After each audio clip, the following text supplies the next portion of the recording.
सभी बच्चों को नमस्कार। कमर गर्दन सीधी करके बैठें और अपनी आंखों को सरलता से बंद रखें। ठीक है। यो हम महर्षि पतंजलि जी के मंत्र का जाप करके अपने आज के अभ्यास को शुरू करते हैं। 2-3 गहरी लंबी श्वास।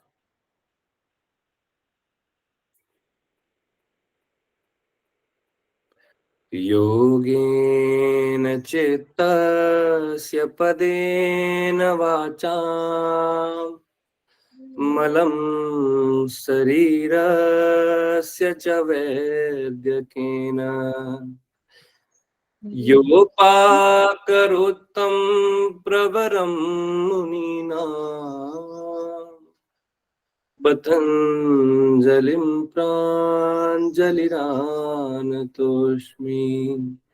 पतञ्जलिं प्राञ्जलिरानतोऽस्मि।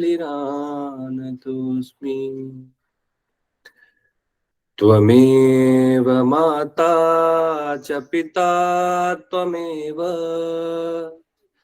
त्वमेव बन्धुश्च सखा त्वमेव त्वमेव विद्या द्रविणं त्वमेव त्वमेव सर्वं मम देव देव त्वमेव सर्वं मम देव देव। सभी अपने आंखों को सरलता से खोलें। प्रेयर की जो पॉजिटिव एनर्जी है उसे फील करते हुए आज का सेशन स्टार्ट करते हैं।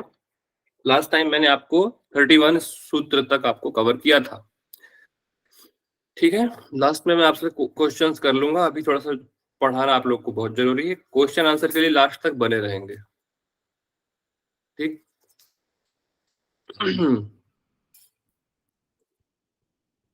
एक बार आप लोग को दिखा देता हूं हमने क्या क्या पढ़ लिया। ठीक है।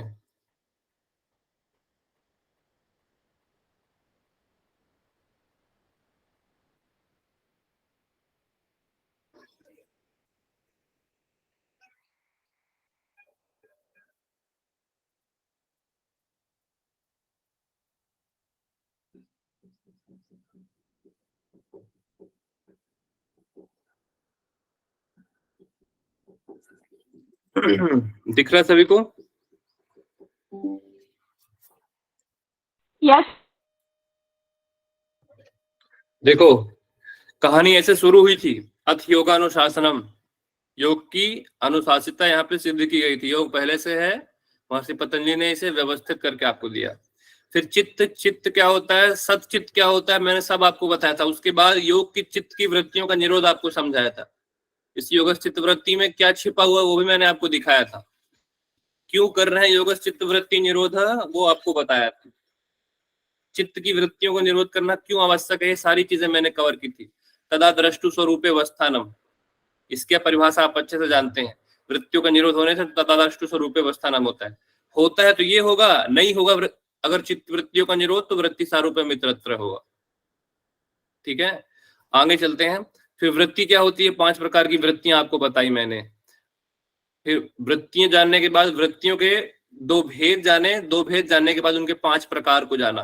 फिर 5 प्रकार को जानकर प्रत्यक्ष, अनुमान और आगम के जो 3 प्रमाण है उनको जाना। प्रत्यक्ष के बारे में अच्छे से जाना। अनुमान के 3 प्रकार मैंने आपको बताया, पूर्वत, शेषवत, समांतो दृष्ट। आगम प्रमाण मैंने आपको अच्छे से बताया, सभी को अच्छे से याद होगा। विपर्य ज्ञान हमने जाना, विपर्य और अविद्या में क्या अंतर हो सकता है ये जाना हमने। फिर 9वें नंबर में शब्द ज्ञानानुपाती वस्तु शून्यो विकल्प, विकल्प वृत्ति के बारे में जाना। विकल्प वृत्ति कैसे हो सकती है, निद्रा वृत्ति कैसे हो सकती है, स्मृति वृत्ति कैसे हो सकती है, अभ्यास वैराग्य अभ्याम। फिर इसको दूर करने के लिए अभ्यास और वैराग्य आपको बताया। इन वृत्तियों को दूर करने के लिए अभ्यास वैराग्य का अभ्यास कीजिए। फिर अभ्यास वैराग्य हो गया तो अभ्यास क्या होता है, फिर अभ्यास क्या होता है, इस अभ्यास को आपने जाना, केवल अभ्यास को, इसी में सब कुछ छिपा हुआ है। अभ्यास जानने के बाद फिर वैराग्य जाना। अभ्यास जानने के बाद पहले अभ्यास की परिभाषा आपने जानी, फिर अभ्यास का विशेषता, अभ्यास की विशेषता, आपका अभ्यास कैसा हो, फिर अभ्यास हो गया तो फिर वैराग्य जान लेते हैं। फिर वैराग्य जानकर हमने वैराग्य को जाना, जिसमें से अपर वैराग्य पहले होता है, पहले नंबर का 15वां सूत्र अपर वैराग्य को प्रदर्शित कर रहा है। 16वां नंबर सूत्र पर वैराग्य को प्रदर्शित कर रहा है। अपर में क्या होता है, पर में क्या होता है। फिर 17 नंबर में हमने संप्रज्ञात समाधि को जाना, इसकी चर्चा हमने अच्छे से की। फिर विराम प्रत्यय ये क्या होता है, विराम प्रत्यय किन किन योगियों का होता है ये हमने जाना। फिर भव प्रत्यय किन योगियों का होता है ये हमने जाना। भव प्रत्यय अर्थात किनको जन्म लेने की आवश्यकता पड़ती है बाद में इस प्रकृति में। और एक विदेह प्रकृति है, इसको भी हमने अच्छे से जाना इसी सूत्र में। भव प्रत्यय और विदेह प्रकृति दो लोग, इसमें दो लोग छिपे हुए हैं। फिर 5 उपाय प्रत्यय मैंने आपको बताया साधक पंचक के रूप में। साधक पंचक के रूप में 5 उपाय क्या क्या होंगे वो आपको अच्छे से याद होंगे। फिर जिनका इसमें भी फिर मैंने बताया कि उपाय प्रत्यय डिफरेंट डिफरेंट टाइप के लोगों का डिफरेंट डिफरेंट टाइप में होता है, किसी का तेज किसी का धीरे। उनके अभ्यास वैराग्य के अकॉर्डिंग उपाय की भी तीव्रता मैंने यहाँ पे आपको समझाई थी, जिसके अकॉर्डिंग तीव्रतम संवेग का नाम आसन्न है के भीतर आपको बताया कि इससे सबसे ज्यादा तेज लगेगी उपाय। तो उपाय प्रत्यय सबसे तीव्र इनका होगा जिनका तीव्र संवेगा नाम आसन्न होता है। अंत में फिर तीव्र संवेगा नाम आसन्न है के भी 3 प्रकार, मृदु मध्य और अधिमात्र जाने हमने। फिर इसके अन्य उपाय में ईश्वर प्रणिधान। और कोई उपाय है क्या महर्षि पतंजलि जी? हाँ है, ईश्वर प्रणिधान से आप जान सकते हैं चित्त वृत्ति के निरोध का उपाय। फिर ईश्वर प्रणिधान में हमने सबसे पहले ईश्वर की परिभाषा हमने जानी, क्लेश कर्म विपाक से रहित। तो ईश्वर की परिभाषा जानने के बाद ईश्वर की विशेषताएं, वो हर जगह विद्यमान है, सर्वज्ञ है, निरतिशय है, उससे ऊपर कोई वस्तु नहीं है, वह ज्ञान की पराकाष्ठा है, मैंने आपको समझाया था। ईश्वर की पहली विशेषता। दूसरी विशेषता क्या है? सा एस पूर्वेशम अपि गुरु कालेन, वो कालों का भी काल है। फिर ईश्वर की 2 विशेषता होने के बाद ईश्वर का कोई नाम है? ईश्वर के किसी नाम पे हम कर सकते हैं? बिल्कुल कर सकते हैं। उनको बताया तस्य वाचक प्रणव, ओम ही एक ऐसा शब्द ध्वनि है जिसे हम मानते हैं जो ईश्वर का वाचक है वास्तव। योग दर्शन के अकॉर्डिंग यही है। फिर इसमें बताया कि तज्जपस दर्थ भावनम, इसका अर्थ पूर्वक मैंने आपको ओम समझाया, ओम का अर्थ पूर्वक स्लाइड बना के आपको दिखाया था कि ओम वास्तव में होता क्या है, उस ओम के भीतर क्या क्या समाहित है मैंने आपको दिखाया था। उसकी अर्थ पूर्वक भावना करने से क्या फल होते हैं उसको 29 नंबर सूत्र में आपको समझाया गया है। उसमें बोला है ततः प्रत्यक्ष चेतना अधिगमो अभ्यंतराया भावश्च, आपकी प्रत्यक्ष हो जाती है चेतना, अर्थात अपनी अंतरात्मा को आप देख लेते हो। चेतना से तात्पर्य, चेतना इज इक्वल टू अंतर आत्मा। किसकी आत्मा? आपकी आत्मा।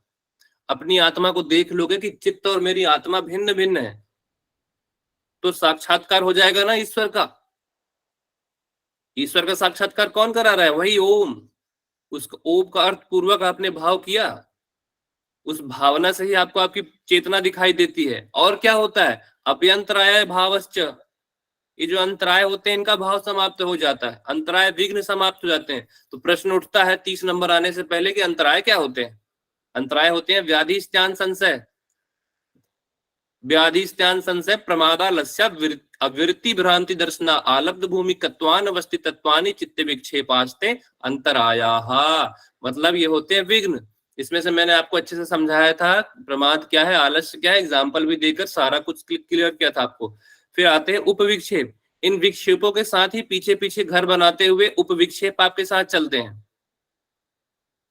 है ना। जहां सुख है वहां राग है, जहां दुख है वहां द्वेष है। वैसे ही जहां ये व्याधि स्त्यान संशय आदि विक्षेप होंगे वहां ये उपविक्षेप अपना घर बना ही लेंगे। जैसे चींटी को देखकर, शक्कर को देखकर चींटी अपना घर बना लेती है, वैसे ये भी आते रहेंगे। और ये याद रखिएगा, ये जो उपविक्षेप आते हैं ये उन विक्षिप्त अवस्था में रह रहे योगियों के ही आएंगे। क्षिप्त और मूढ़ वाले जो योगी होते हैं, इनकी चंचलता चित्त में है, तमोगुण चित्त में है, उनके लिए ये सारा कुछ नहीं है।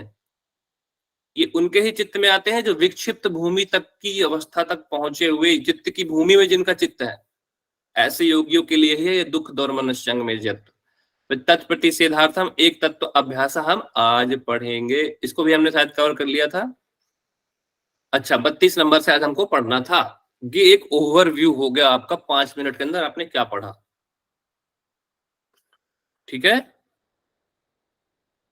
जो लोग पहली बार जुड़ रहे हैं या फिर भूल सा गए हैं कि क्या पढ़े थे लास्ट टाइम, तो वो आपके लिए एक क्विक रिवीजन मैंने आपको करा दिया। ठीक है,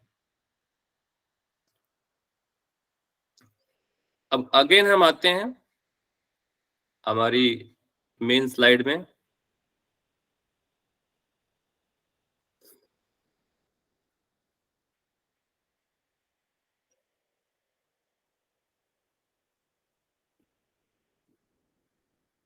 सभी को दिख रहा है स्क्रीन? Yes sir. बहुत बढ़िया।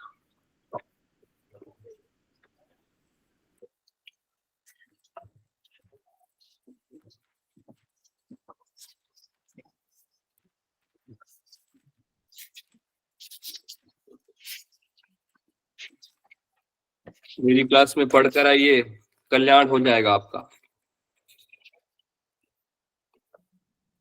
ठीक है, 29 नंबर पढ़ लिया, 30 नंबर पढ़ लिया। अब हम जानेंगे 32 नंबर के सूत्र में क्या है। विक्षेप और उपविक्षेप, ये उपक्षेप जो पढ़े आप ना, विक्षेप और उपविक्षेप, ये किनका होता है? ये विक्षिप्त चित्त वालों के ही होते हैं, एकाग्र चित्त वालों के नहीं होते हैं।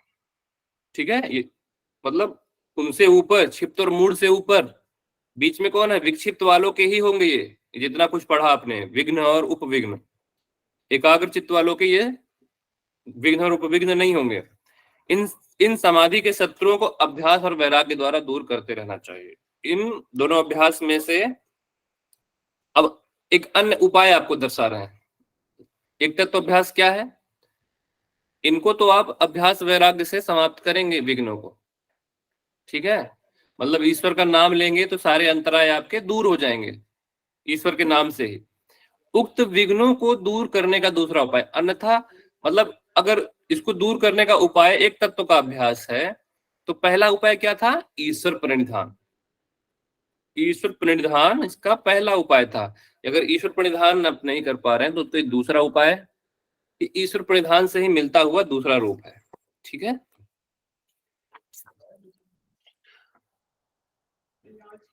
इसमें बोल रहे हैं तत् प्रतिषेधार्थम, तत्प्रतिषेधार्थम एक तत्व अभ्यास, उनको दूर करने के लिए। तत् मतलब उनको, किनको? उन विघ्नों को दूर करने के लिए। तत्प्रतिषेधार्थम एक तत्व अभ्यास का संबंध किससे है? तो याद रखना, उन विघ्नों से है। उन विघ्नों को दूर करने के लिए ही एक तत्व का अभ्यास बताया है। एक तत्व क्या हो सकता है? किसी का नाम या रूप जिसमें आपका ध्यान लगे। उन दोनों प्रकार के विघ्नों का नाश ईश्वर प्रणिधान से ही तो होता है, विघ्न और उपविघ्न का। इसके सिवा ये दूसरा उपाय बतलाया गया है। भाव यह है कि एक वस्तु में चित्त को स्थित करने का बार बार प्रयत्न करने से भी एकाग्रता उत्पन्न होकर विघ्नों का नाश होता है, अतः यह साधन भी किया जा सकता है।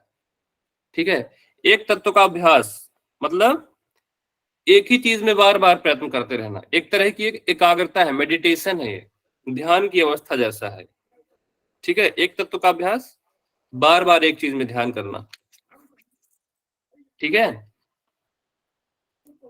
मतलब अपनी एकाग्रता वृत्ति को एक ही वस्तु में आप जब बार बार लगाएंगे, आपका आपका भगवान से ध्यान उठ रहा है, आपने किसी एक तत्व में अपने ईश्वर को देख लिया, अपने इष्ट को ही देखेंगे आप।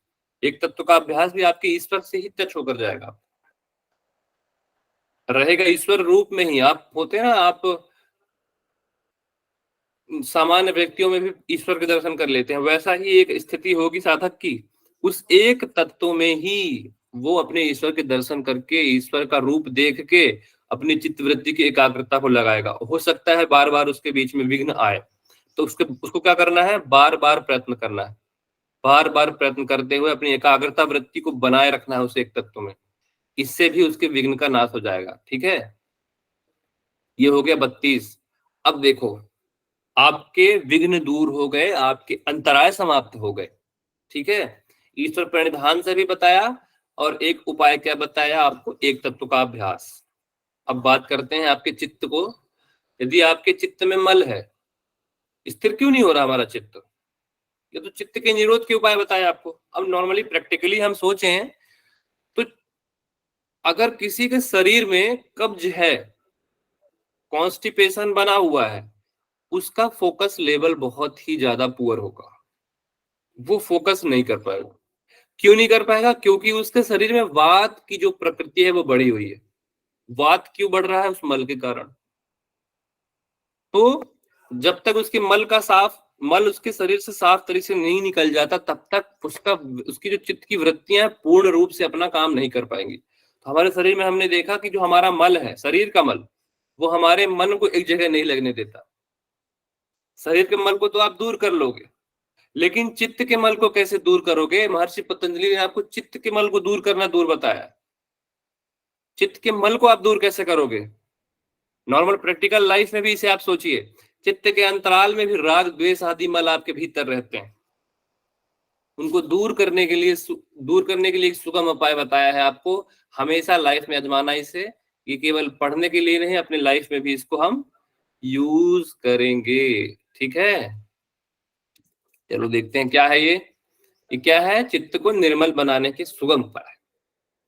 मैत्री करुणा मोदितो उपेक्षाणाम सुख दुख पुण्य विषयाणाम भावनात चित्त प्रसादनम। ठीक है, भावनात चित्त प्रसादनम। अब इसको आप अगर चाहो तो उल्टा याद कर लो। सुख दुख पुण्य विषयाणाम मैत्री करुणा मुदितोपेक्षाणाम भावनात चित्त प्रसादनम।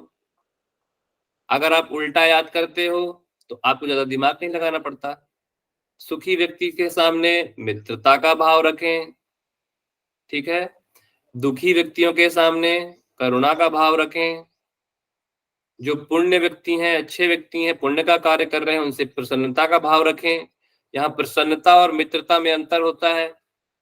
जो अपुण्य है, बुरे हैं, पुण्य में तो पुण्य होता ही है, यहाँ पे एक बड़ी मात्रा लगी हुई है, वहां पे अपुण्य छुपा हुआ है। पुण्य और अपुण्य, अपुण्य में किस तरह की भावना? उपेक्षा की भावना। इसको बताया है भावनादास चित्त प्रसादनम। इस भाव से चित्त की स्वच्छता हो जाती है। ठीक है, अब आपके लिए कुछ इंपॉर्टेंट टर्म्स देखिए। हमारा जो चित्त है वो किस प्रकार मलिन होता है, हम सोच रहे हैं।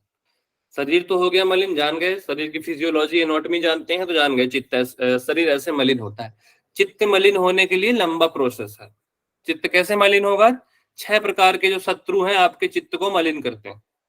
पहला है राग कालुष्य। लिख लीजिए पेन कॉपी लेकर। हमारे चित्त को मलिन करने वाले वो 6 दुश्मन, शत्रु, वैरी कौन कौन से हैं? पहला लिखिए राग कालुष्य।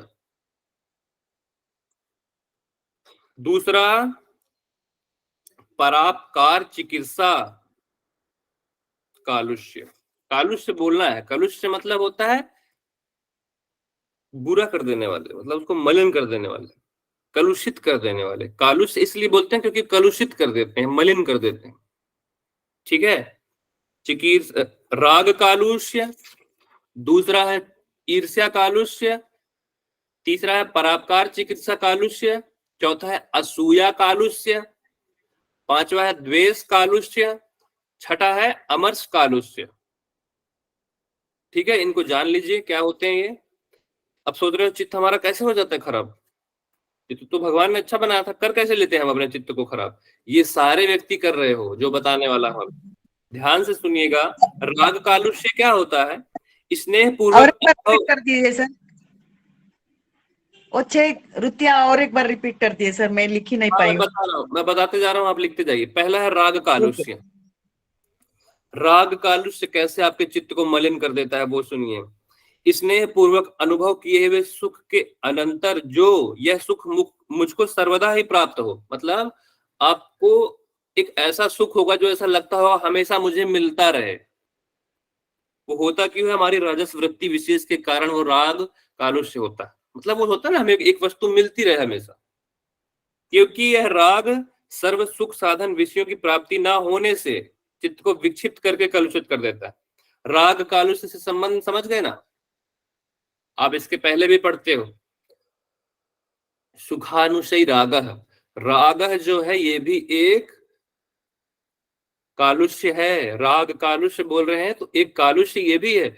अगर आपको किसी चीज में खुशी मिल रही है, बहुत ज्यादा अटैचमेंट बहुत ज्यादा है, फिर जब वो चीज आपसे दूर की जाएगी, जब आपको डिटैचमेंट होना होगा वहां पे, तो आप अंदर से पूरी तरह से टूट जाएंगे। अब वो एक वस्तु कुछ भी हो सकती है। आपका साधना की दृष्टि से आपकी पत्नी, पुत्र, प्रेमिका, या फिर what ever do you like in your life, ठीक है, कुछ भी हो सकता है। अगर आप किसी चीज को बहुत ज्यादा प्रेम करते हो, जब वो चीज आपसे दूर जाती है, डिटैच होती है, आपको बहुत ज्यादा पेन होता है।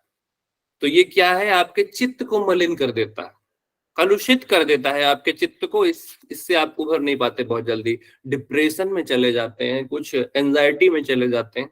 ये होना स्वाभाविक है। कारण क्या है, हमने खुद बनाया, हमने राग किया, और प्रकृति में आया है तो ये तो करना पड़ेगा। पहला होता है राग कालुष्य, आपने जान लिया। अब दूसरा होता है ईर्ष्या कालुष्य। दूसरों की गुण आदि संपत्ति, दूसरों के गुण को, अच्छे गुण को देखकर, संपत्ति आदि को देखकर जो चित्त में क्षोभ होता है, उत्पन्न होता है, एक प्रकार की जलन व दाह उत्पन्न होता है, वो ईर्ष्या कालुष्य कहलाता है। क्योंकि ये भी चित्त को विक्षिप्त कर देता है, इसलिए ये एक कालुष्य है। ईर्ष्या कालुष्य सभी करते होंगे, इसमें तो किसी को कोई संदेह नहीं होगा, ठीक है। दूसरा कालुष्य है। तीसरा कालुष्य, आपका चित्त कैसे कलुषित होता है, तीसरे प्रकार का है परापकार चिकित्सा कालुष्य। किसी के अपकार करने की इच्छा आगे आपके चित्त को आए, बुराई करने की इच्छा आपके मन में आए, दुख पहुंचाने की इच्छा आपके मन में आए, तो भी ये आपके चित्त को कलुषित कर देता है। परापकार चिकित्सा कालुष्य। चौथा होता है असूया कालुष्य। असूया से तात्पर्य होता है एक शब्द में दूसरों के गुणों में दोष आरोपित करना, अर्थात दूसरों में गलतियां ढूंढना। जैसे किसी व्रतशील को दंभी जानना, आचार वाले को पाखंडी जानना, सदाचारी पर झूठे कलंक लगाना, ये आश्रय कालुष्य है। मतलब होता है हम दुनिया को कोसते रहते हैं, यार ये गलत है, ये सही है, ये गलत है। सर क्या लिखेंगे इसको, थोड़ा बता दीजिए कैसे लिखेंगे। परापकार, परोपकार होता है ना, परोपकार के ऊपर परापकार लिख लीजिए। चिकीर्षा, विवेक ख्याति में एक अवस्था, 7 प्रकार की सप्तधा प्रांत भूमि में एक चिकीर्षा शून्य अवस्था आती है, चित्त की चिकीर्षा शून्य अवस्था आती है, वही वाला चिकीर्षा कालुष्य। मतलब किसी की बुराई करने की इच्छा यदि आपके चित्त में आती है तो वो परापकार चिकित्सा कालुष्य है। ये आपको आती ही आती होगी, किसी की बुराई करने की इच्छा आती है ना, कह दो आती है। हाँ सर आती है। असूया कालुष्य, दूसरों में गलती ढूंढते रहना, दूसरों के गुणों में दोष आरोपित करते रहना, असूया कालुष्य है। अच्छे मनुष्यों में, अच्छे महात्मा पुरुष में बुराई ढूंढना, ये असूया कालुष्य है। सदाचारी व्यक्ति पर झूठे कलंक लगाना, असूया कालुष्य है। पांचवा कौन सा पर, अस्मिया, मूसेवाला का गाना याद है, असूया, अस्मिता, असू असूया, असूया, असूया, ओके, असूया कालुष्य। गाना याद है? पुष्पा जी लास्ट में पूछ लीजिएगा, मैं आप लोग के लिए स्लाइड भेज देता हूँ, देखो। ठीक है, सॉरी। ओके, देखिए सिद्धू मूसेवाला का एक गाना है, नित कंट्रोवर्सी की रेट मिलूगी, धर्म आदे नाम ते डिबेट मिलूगी, सच बोलेगा ता मिलू 295 जे, करेगा तरक्की पुत हेट मिलूगी। तो इसमें जो वर्ड आता है लास्ट में, करेगा तरक्की पुत हेट मिलूगी, तो वहां पे जब कोई भी तरक्की करता है ना, तो आदमी को हेट मिलती है, क्रिटिसाइज आप होते हो।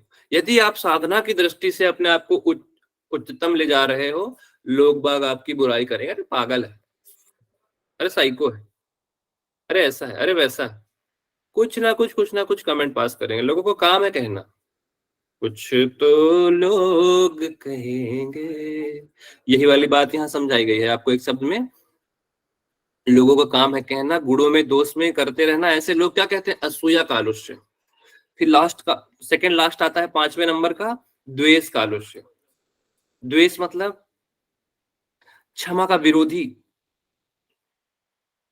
क्षमा नहीं करना चाहता किसी को, मतलब ये कहलाता है क्षमा का विरोधी। जो भी व्यक्ति होगा वो द्वेष कालुष्य के भीतर आएगा, ठीक है, किसी को माफ करने की प्रवृत्ति नहीं है उसके भीतर। अमरस कालुष्य आखिरी है, किसी से कठोर वचन सुनकर, किसी से अपमानित होकर, जो उसको ना सहन करके बदला लेने की चेष्टा रखे अपने भीतर, मुझे बदला चाहिए, ये अमरस कालुष्य है। अमरस चाहते हो आप दूसरे का, बदला लेना चाहते हो, इस तरह की प्रवृत्ति वाले लोगों को अमरस कालुष्य बोलते हैं। अब इन 6 प्रकार की प्रवृत्ति से रुकने के लिए, छूटने के लिए भगवान पतंजलि ने आपको बताया। पतंजलि जी भगवान है, पर ईश्वर नहीं है। भगवान और ईश्वर में बहुत भीतर अंतर है भाई, ठीक है। यहाँ तो नॉर्मल इंसान को भी भगवान बोल देते हैं। आईपीएल में लॉर्ड शार्दुल ठाकुर, हे राम, उसको लॉर्ड बना दिया। कैसे? इसके जैसे कितने क्रिकेटर आए चले गए, उसको लॉर्ड बना दिया आपने। इंसान की सोच है बहुत छोटी हो गई है, ईश्वर भगवान में कुछ अंतर नहीं मालूम उनको, ठीक है। अब सुन लीजिए आपकी लाइफ में कैसे इंपॉर्टेंट है। ये तो आपने जान लिया, 6 चित्त आपको मलिन करते हैं। अब इसको दूर कैसे करोगे आप? आपके मन में यह विचार आए कि दुखिया को बड़ा कष्ट होता होगा। किसी दुखी व्यक्ति को आपने देखा, आपके मन में विचार है कि इसको बहुत कष्ट होता होगा, क्योंकि जब हमारे ऊपर कोई संकट आता है तो हमको कितना दुख भोगना होता है। मतलब जब हमारे ऊपर ये संकट आया था तो अगले के ऊपर जब ये चीज आती होगी तो कितना इसे बुरा लगता होगा। ऐसा सोचना, ऐसा चेष्टा करना, इससे भी आपकी जो चित्त है, मलिन रोग, ये दूर होते हैं। ये कौन सा हो गया? अगर किसी को दुख कष्ट हो रहा है और आप भी ऐसा सोच रहे हो कि यार कितना इसे दुख भोगना पड़ता होगा। करुणा। हाँ, करुणा, करुणा। इसमें दुखी व्यक्तियों में करुणा का भाव आप देख रहे हो। इससे इस तरह की भावना से आपका परापकार चिकित्सा की निवृत्ति हो जाएगी। मतलब किसी की बुराई करने की इच्छा आपकी समाप्त हो जाएगी। इससे आप ये सीखते हो, ठीक है। तो पहला क्या हो सकता है? सभी मनुष्यों को देखकर उन पर मित्रता की भावना करने से राग द्वेष, राग ईर्ष्या कालुष्य मल की निवृत्ति होती है। सारे मनुष्य मेरे मित्र हैं, वसुधैव कुटुंबकम आपके भीतर है, तो आपकी ईर्ष्या नाम की, राग नाम की जो कालुष्य है, वो दोनों समाप्त हो जाएंगे। ऊपर के दोनों समाप्त हो रहे हैं, राग और ईर्ष्या दोनों। यदि आप मित्रता की भावना रखते हैं, ये मैत्री वाले से तो 2 लाभ हो रहे हैं। 2 तरह के मलों का नाश करता है चित्त के, राग और ईर्ष्या दोनों ही समाप्त कर देता है मैत्री। यदि आप यह भावना करें कि जो आप अपने फ्रेंड को देखकर यदि आप जेलस फील करते हैं, यार ये तरक्की कर रहा है, मैं पीछे रह गया, ठीक है, नॉर्मल लाइफ में बता रहा हूं, तो यदि आप इसकी जगह पे आप ये फील करें कि ये तो मेरा मित्र है, ये मेरा मित्र है, इसको जो लाभ मिलेगा उसे अपना समझिए आप। मतलब उसके सुख को आप अपना सुख मान लीजिए, आपकी राग की निवृत्ति हो जाएगी, ठीक है। जब उसके सुख को अपना ही सुख समझेगा तो उसके ऐश्वर्य को देखकर चित्त में जलन नहीं होगी उसके मन में। इससे वो राग और ईर्ष्या दोनों समाप्त हो रहा है, ठीक है। समझ में आई बात? कैसे दूर करोगे अपना राग और ईर्ष्या? अपने मित्र के सुख को देखकर यदि आप भी सुख का फील कर रहे हो, अनुभव कर रहे हो, तो राग निवृत्ति दूर हो जाएगी आपकी। यदि आप उसके सुख को अपना ही सुख समझेगा तो ऐश्वर्य के, जब उसको आप सुख समझ लिए तो यदि जो उसको ऐश्वर्य प्राप्त हो रहा है उससे आपकी ईर्ष्या भी समाप्त हो जा रही है, ठीक है। इससे दोनों चीज जा रही है आपकी। आखिरी आता है, तीसरा चौथा आता है आपका पुण्यात्मा। पुण्यात्मा, धर्म मार्ग में जो पुरुष लगे हुए हैं, प्रयत्नशील पुरुष हैं, उन पुरुषों के प्रति हर्ष की भावना करने से असूया मल की निवृत्ति होती है। असूया क्या कर रही थी? दूसरों के गुणों में दोष उत्पन्न करना असूया कहलाती है। इस प्रकार के मल की निवृत्ति दूर होती है पुण्यात्मा पुरुष में हर्ष की भावना करने से। अरे अहो भाग्य हमारे, जो इतने बड़े, इतने अच्छे महान संत को पैदा किया, उन माता पिता को नमन है मेरा, ऐसा बोलना चाहिए, ठीक है। इस प्रकार आप धर्म मार्ग में प्रवृत्त हो रहे हैं। पाप मार्ग, चौथा आता है पाप मार्ग। यदि कोई व्यक्ति बहुत पापी है, पाप करता है, तो उसमें उपेक्षा की भावना रखनी चाहिए। तो इससे क्या होगा? आमर्षक, बदला लेने की चेष्टा या घृणा रूप मल की निवृत्ति होगी। कैसे होगी? अगर कोई पाप कर रहा है और आप वहां पे उपेक्षा की भावना करते हो, ये वाला उपेक्षा, ये वाले उपेक्षा कर रहे हो, तो कैसे उस अपुण्य व्यक्ति से आपके इस चिकित्सा का नाश होगा? कैसे होगा सोचो। इस घृणा रूपी मल की निवृत्ति कैसे होगी? देखिए, सबसे पहली बात, जब कोई व्यक्ति हानि कर रहा है, कुछ बुरा बोल रहा है, पुरुष कठोर वचन यदि आपको बोल रहा है, किसी भी प्रकार से आपका अपमान कर रहा है, तो आप अपने चित्त में कैसा विचार करेंगे? आप ये सोचेंगे कि यह पुरुष स्वयं अपनी हानि कर रहा है, मैं नहीं कर रहा कुछ, ये स्वयं अपनी हानि कर रहा है। इसके ऐसे व्यवहार से कोई प्रयोजन नहीं है। मैं इसके प्रति द्वेष या घृणा करके अपने आप को दूषित क्यों करूं? इसको तो स्वयं अपने पापों का दुख भोगना है। इस प्रकार की भावना करने से पापी व्यक्तियों से भी आप अपने चित्तमल की निवृत्ति कर सकते हैं। ये है उपेक्षा भावना, और इस उपेक्षा से आपके द्वेष और अमर स्वरूपी चित्तमल की निवृत्ति होती। ये है डीप, ये लाइफ में काम आने वाली चीज है, इसलिए थोड़ा सा अच्छे से समझाया है आपको, वरना तो काम इतने में ही खत्म हो गया था एग्जाम की दृष्टि से कि सुखी व्यक्तियों से मित्रता का भाव, दुखी व्यक्तियों से करुणा का भाव, पुण्य व्यक्तियों से प्रसन्नता का भाव, अपुण्य व्यक्तियों से उपेक्षा का भाव। एग्जाम में केवल इतना ही आएगा, इससे केवल इतना। दूसरा पूछ सकता है 33 नंबर, 33 नंबर श्लोक में है कि नहीं है, चित्त की निर्मलता का उपाय कौन से श्लोक सूत्र में है, ये पूछ सकता है। निर्गम चित्त को निर्मल बनाने का उपाय कौन से सूत्र में है? 33 नंबर में। क्या एक और उपाय बताया है? हाँ भाई बिल्कुल बताया है। मैत्री करुणा मुदितोपेक्षा नाम के बाद दूसरा उपाय भी बताया है चित्त के मल को दूर करने का। प्राणायाम करने से पहले जान लीजिए, पूरक, रेचक, कुंभक होता है। पूरक जो हम इनहेल करते हैं, रेचक जो हम बाहर करते हैं, और कुंभक जो हम अंदर या बाहर कहीं भी रोक के रखते हैं। इस प्रच्छर्दन विधारणाभ्याम व प्राणस में आप रिसर्च कर सकते हो। ये किस प्राणायाम को दर्शा रहा है, देखते हैं चलिए। प्रच्छर्दन क्या होता है, विधारणाभ्याम क्या होता है? इस वा से तात्पर्य उस वा से है, इस वा से, इस वा से। चित्त सिद्धि का दूसरा उपाय मतलब ये वा, ये वा मतलब होता है अथवा, वा मतलब अथवा, अथवा मतलब इसके बाद इसका ऑप्शन दे रहे हैं आपको। प्रच्छर्दन विधारणाभ्याम व प्राणस से तात्पर्य है, अब जानते प्रच्छर्दन क्या कहलाता है?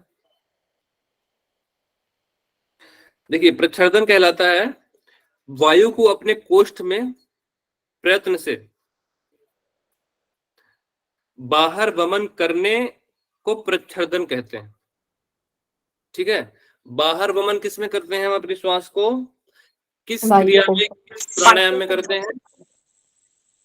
बाह्य कुंभक। बाह्य कुंभक। किस प्राणायाम में हम करते हैं बाहर?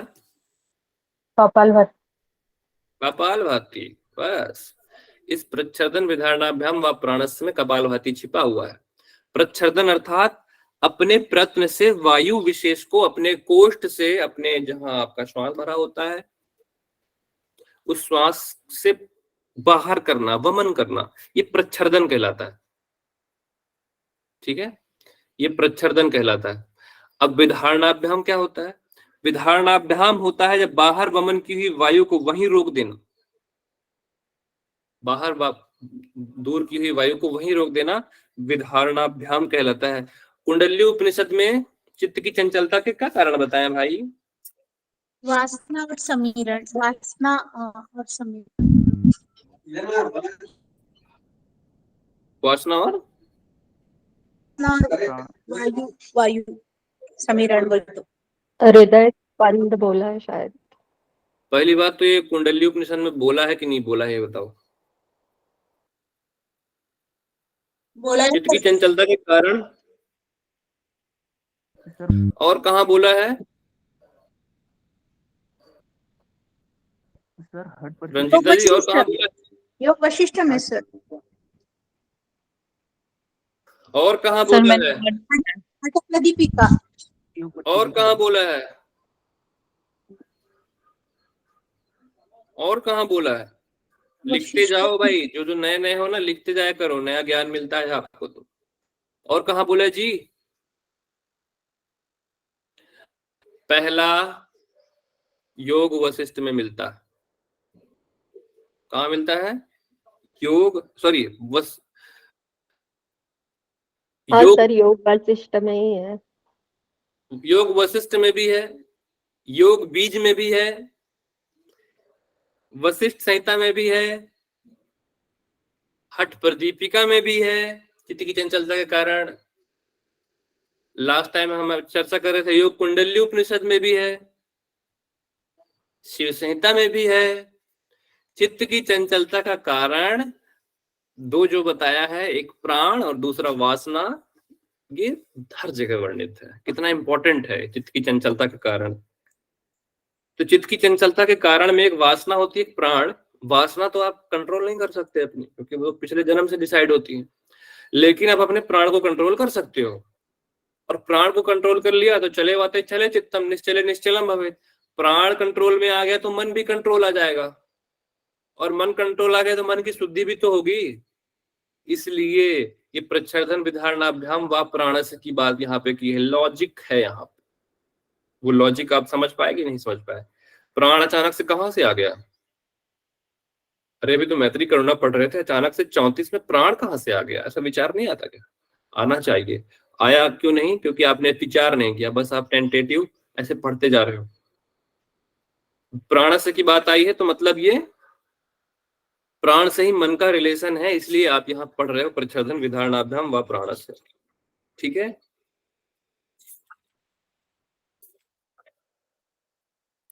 प्राण पे हम चर्चा विस्तृत रूप से फिर किसी दिन बताएंगे आपको। नाड़ियों की चर्चा, चक्रों का वर्णन, ये सारा कुछ एक अलग क्लास लेंगे इसकी आपके लिए।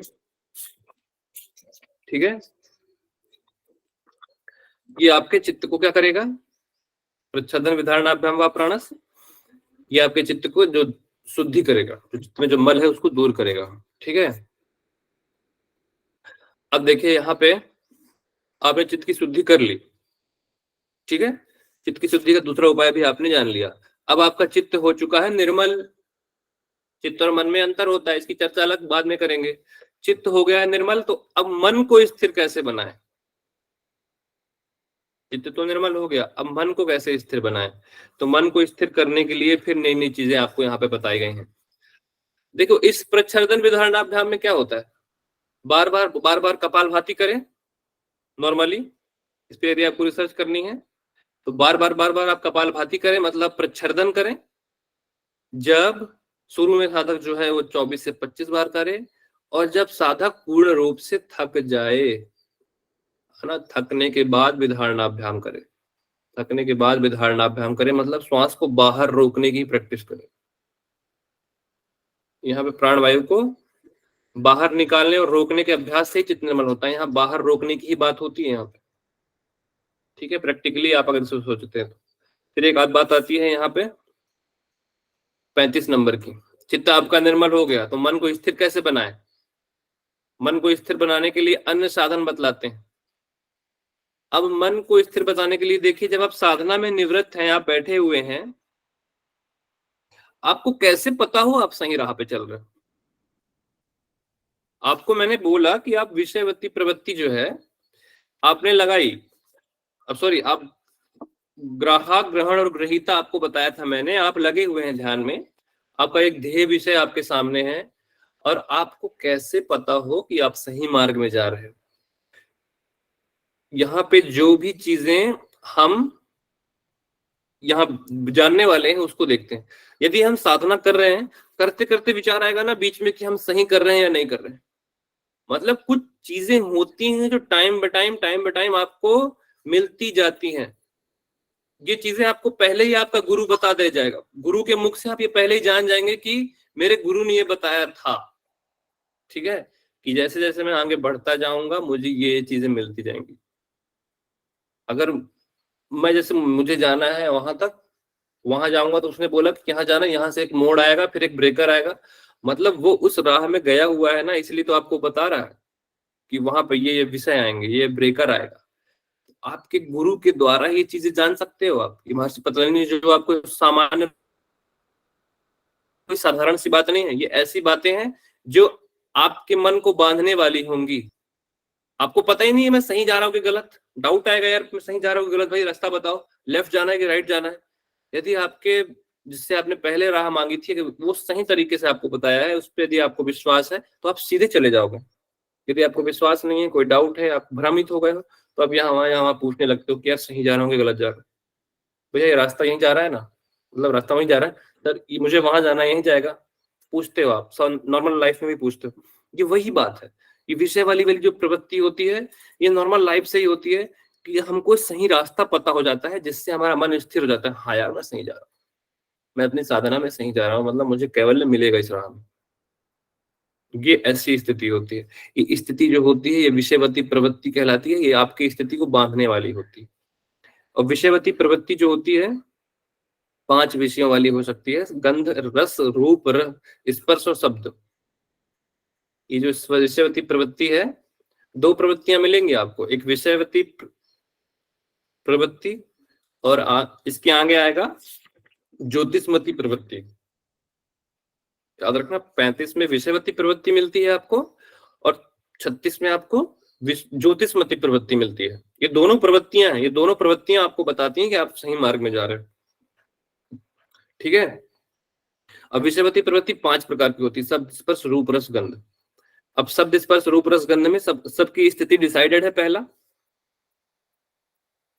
गंध विषय का स्थान नासिका का अग्रभाग है, रसना का विषय जिह्वा का अग्रभाग है, रूप का विषय तालु है, स्पर्श का जिह्वा का मध्य भाग और शब्द का जिह्वा का मूल। मतलब ये जो विषयवती होती है, प्रवृत्ति होती है, 5 होती है, इसके स्थान भी होते हैं। डीप में यदि आप जाएंगे तो ये पता होगा आपको।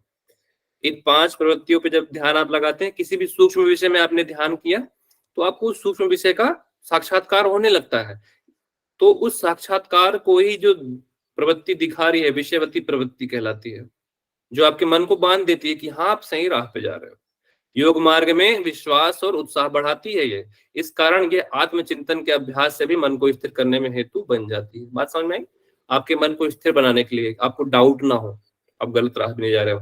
अब इसके सिवा वह से हमेशा याद रखना, अथवा इसके अलावा, विषयवती के अलावा विशोका व ज्योतिषमती प्रवृत्ति जो होती है, ये भी आप पढ़ते हो शायद तीसरे के 24 में ये आप पढ़ोगे।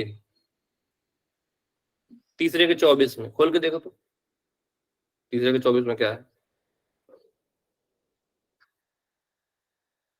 तीसरे के 24 में क्या है?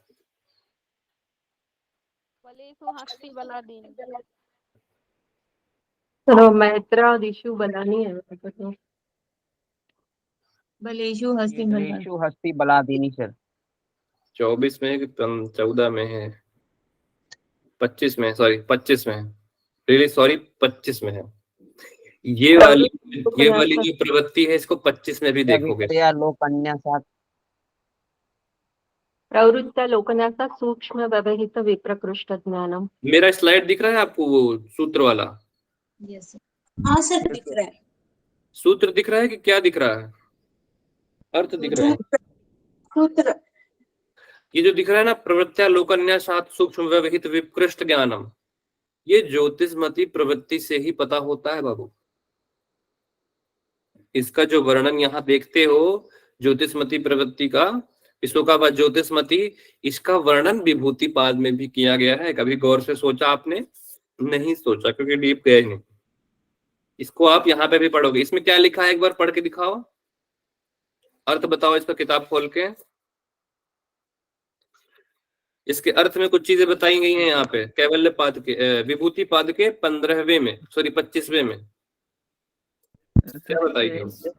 जब कोई साधक मन की प्रवृत्ति में संयम करता है तो सतोगुण साधक सूक्ष्म दूर देश ढकी हुई आवरण का ज्ञान हो जाता है। अर्थात यहाँ पे समझाया है आपको, इस प्रवृत्त्या लोकन्यासात् में अगर आप अर्थ देखें, इस केवल प्रवृत्त्या लोकन्यासात् की बात कर रहा हूं।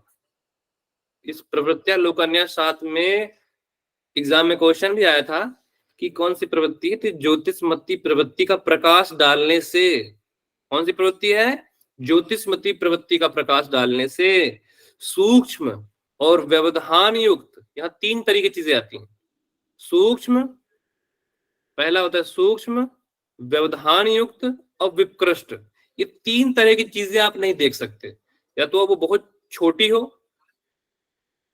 या तो वो बहुत व्यवहित हो, या तो वो विकृष्ट हो। सूक्ष्म मतलब बहुत छोटी चीज आप देख सकते हो क्या?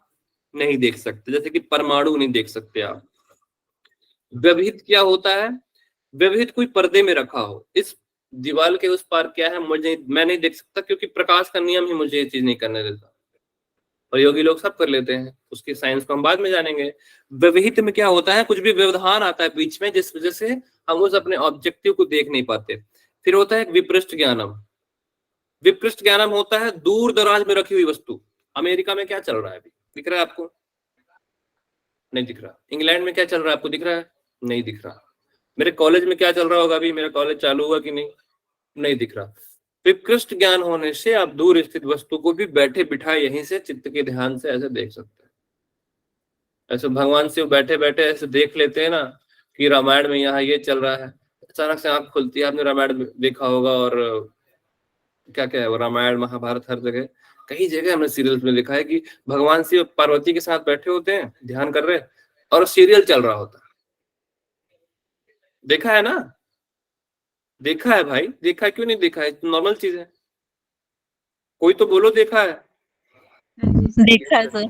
सर मैं लगता है मैं ही अकेला देखता हूँ क्या इस दुनिया में? देखो उसमें क्या होता है, भगवान शिव बैठे होते हैं, बैठे बिठाए सारा कुछ देख रहे होते हैं। ये एक ज्योतिषमती प्रवृत्ति ही है उनके भीतर, जो बैठे बिठाए वो दूर दराज की चीजें देख रहे हैं। ज्योतिषमय प्रवृत्ति होती क्या है वास्तव में? सर सिक्स सेंस है, मतलब बोल सकते हैं कि इसको जो नॉर्मली हम बात करते हैं। सिक्स सेंस बिल्कुल बोल सकते हो आप। उनकी ज्योति तीव्र अष्टसिद्धियां। त्रिकाल है। उनकी त्रिकाल ज्योति है, ये तो बिल्कुल सही बात है। पर सर वो है मैं क्या बताऊं? वो? उसको हम एग्जैक्ट क्या बोलेंगे? यहाँ लिखा हुआ है ज्योतिषमती। सात्विक सात्विक प्रकाश से प्रकाश जो चित्त में उत्पन्न होता है सत्व गुणों के वजह से, जो सात्विक प्रकाश चित्त में उत्पन्न होता है उसको ज्योतिषमती प्रवृत्ति बोलते हैं। देखो सीधी सी बात है, ये सारी चीजें सात्विक वृत्ति में ही आएंगी, किसी भी क्षिप्त या मूढ़ व्यक्ति की नहीं आएंगी। ठीक है, ये सारा कुछ सात्विक व्यक्ति का ही चल रहा है, सात्विक साधक का ही चल रहा है। यदि ये सात्विक वृत्ति भी समाप्त हो जाएगी तो सीधा चौथे पाद में पहुंच जाओगे, कैवल्य में। ये सारा कुछ बीच का है, सारा कुछ बीच का है। ठीक है, कुछ ज्योतिषमती प्रवृत्ति संप्रज्ञात में मिलेगी, कुछ ज्योतिषमती प्रवृत्ति असंप्रज्ञात में, असंप्रज्ञात समाधि के बीच में मिलेगी, और कुछ बढ़ते बढ़ते बढ़ते बढ़ते विभूति पाद में बताया ना, जैसे वहां पे मिला आपको ज्योतिषमती प्रवृत्ति। ये साधना में बढ़ते बढ़ते ही आपको मिल रही हैं सारी की सारी चीजें। अभ्यास करते करते साधक को यदि शोक रहित प्रकाशमय प्रवृत्ति का अनुभव हो तो भी ये मन को स्थिर करने वाला होता है। ये जो आपका ज्योतिषमती प्रवृत्ति है ये प्रकाशमय होता है। ये आपको चिंतन स्तर पर उन्नत करेगा। पहली क्वालिटी इसकी, चिंतन स्तर पर क्या करेगा? आपको उन्नत करेगा। और क्या होता है ज्योतिषमती प्रवृत्ति में? ज्योतिषमती प्रवृत्ति में ईश्वर भी आते हैं आपकी हेल्प करने। ईश्वर भी आपके दर्शन बीच बीच में देते रहते हैं।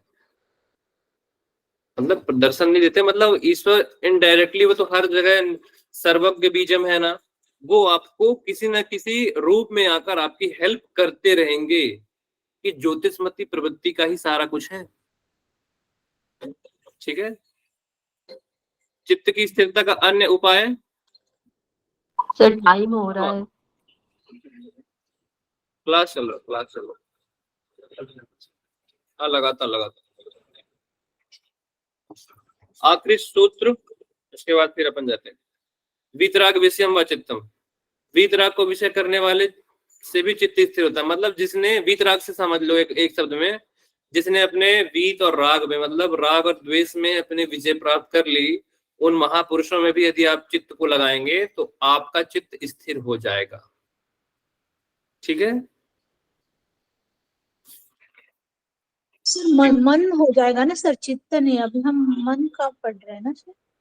हाँ, विरक्त भाव का मनन करने वाला चित्त भी स्थिर रहता है। यहाँ पे चित्त और मन को एक जैसा दर्शाया है, पर थोड़ा सा अंतर होता है। आप मन को चित्त समझ सकते हो यहाँ पे समझने की दृष्टि से। ठीक है, वीतराग विषयम व चित्तम, सूत्र में लिखा है चित्तम, यहाँ मन को चित्त जैसा दर्शा दिया है, क्योंकि सामान्य लोग चित्त को मन ही समझते हैं, मन ही समझना चाहिए। सर कहीं कहीं बुद्धि चित्त कहीं कहीं सर होता है। चित्त का जो हिंदी मीनिंग मन निकलता है सर। हिंदी मीनिंग चित्त का कहीं मन नहीं निकलता है निकलता सर, है, इसीलिए हम लोग। यहाँ पे विरोधाभास होता है कई जगह। ठीक है, मन बुद्धि चित्त अहंकार सब कुछ होता है उस चित्त में। चर्चा 1 मिनट बाद में करते हैं, रुक जाओ। अब आप इसमें देखोगे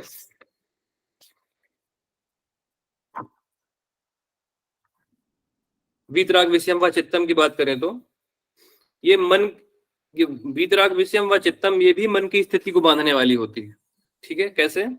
जिन महान योगियों ने विषय की अभिलाषा पूर्णतः छोड़ दी है, जिसके कारण उनके चित्त से अविद्या आदि क्लेशों के संस्कार भी मिट गए, उनके चित्त का ध्यान करने वाले चित्त में भी वैसे ही सात्विक संस्कार उत्पन्न होते हैं। वह सुगमता से हाँ, एकाग्र वो आती है करीब 9:30 बजे आती है हमारे यहाँ, 9:30 पे मिले।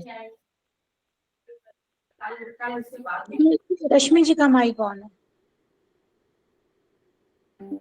देखो, जिन महापुरुषों ने अपने अविद्या आदि क्लेशों को समाप्त कर लिया है, ठीक है, तो यदि आप ये इमेजिन करो कि जितना कुछ आप प्राप्त करोगे अपनी साधना से, आप अपने चित्त को उन्हीं चित्त पे लगा लो जिस उस चित्त ने सारा कुछ अपना संस्कार समाप्त कर लिया, क्लेश संस्कार सब कुछ समाप्त हो गए हैं, तो आप उसी चित्त पे अपना चित्त लगा लो उस महापुरुष के। क्योंकि साधना की दृष्टि से साधक इतना अग्रसर हो रहा है कि वो जहां चाहे धीरे धीरे ध्यान लगाने के लिए सामर्थ्य उसको मिल रहा है। तो आप अपना चित्त जो है किसी महापुरुष के चित्त में लगाओ जिसने अपने अविद्या आदि क्लेश में ही विजय प्राप्त कर ली। चित्त तो लगाना है वीतराग विषय में, लेकिन उस विषय में लगाना है, उस महापुरुष में लगाना है जिसने इन सब चीजों में विजय प्राप्त कर ली है, इन क्लेशों में विजय प्राप्त कर ली है। इससे होगा क्या? जिन चीजों में आप बाद में आगे बढ़ोगे, आप सीधे उसी प्रवृत्ति में पहुंच गए ना। ठीक है, आज के लिए इतना ही रखते हैं। स्वप्न निद्रा ज्ञानालंबनम वा यथाभिमत ध्यानाद्वा तक मैंने सोचा था, पर हो गया, कोई बात नहीं, कल पढ़ लेंगे इसको। ठीक है, 39 तक आप लोग पढ़िए। समझ में आया ना?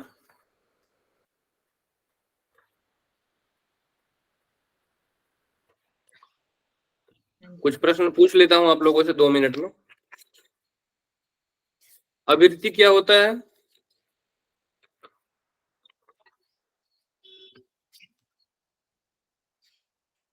अभिवृत्ति क्या होता है बताइए।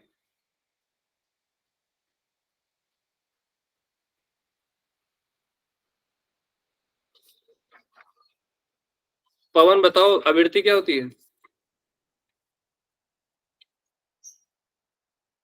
सर आवृत्ति याद नहीं आ रहा सर, वृत्ति का उल्टा वृत्ति होगा शायद। सर कंफ्यूज है अविरति, सर। व्याधिस्थान, संशय, 9 जो अंतर है उसमें से एक है। और विषयों में विरक्त न होना, विषयों से विरक्ति न होना अविरति है।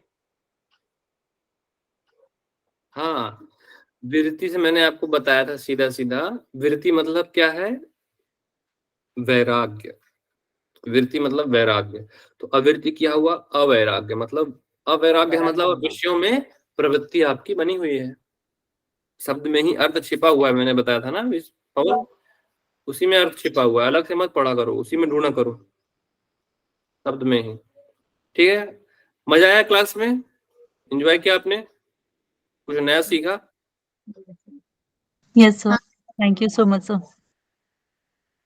चलिए अपना फीडबैक दे दीजिए। आपका स्क्रीन प्रेजेंट कर दिया हूँ। स्लाइड जो अभी आपने कुछ नए नए वर्ड बताए थे ना, वो प्लीज शेयर कर दीजिएगा। क्या चीज को? स्टार्टिंग में वो कुछ वर्ड्स ना लिखने में थोड़ा सा प्रॉब्लम हो रही थी, एक्चुअल वर्ड क्या है, तो वो आप स्लाइड शेयर कर दीजिएगा। ओके ओके प्रियंका जी, कोई बात नहीं, सब कर देंगे। बहुत सुंदर सर, थैंक यू सर। ज्ञान का आलोक, अरे संध्या जी, ज्ञान का आलोक हो रहा है आपके। चलिए सभी लोग अपना अपना फीडबैक देकर जाइएगा, फिर कल हम बस 2 से 3 दिन में समाधि पाठ समाप्त। आने वाले टाइम पे आप ऐसे बोलोगे कि मैंने समाधि पाठ पढ़ ली, अब मुझे कोई कहीं से भी पूछ ले मैं बता सकती हूँ। ठीक है, अब उस स्थिति में पहुंचने वाले हो जब आप बोलोगे कि समाधि पाठ मुझे पूर्ण रूप से समझ में आ गया, हर एक एक कॉन्सेप्ट आपके समझ में आ गया। जिस दिन आप ये बोलोगे उस दिन मेरा सिखाया आपका सफल हुआ। ठीक है,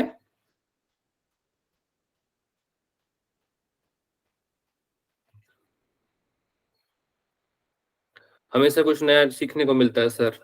थैंक यू प्रियंका जी, आप भी कुछ सीखिए तो मुझे बताइए।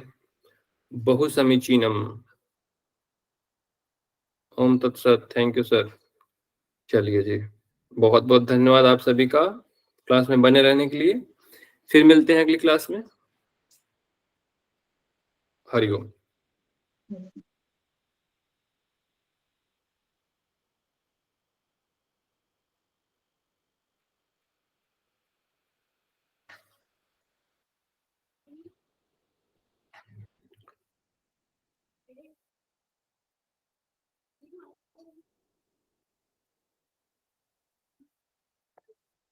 Thank you sir. Thank you जी, थैंक यू। सर बहुत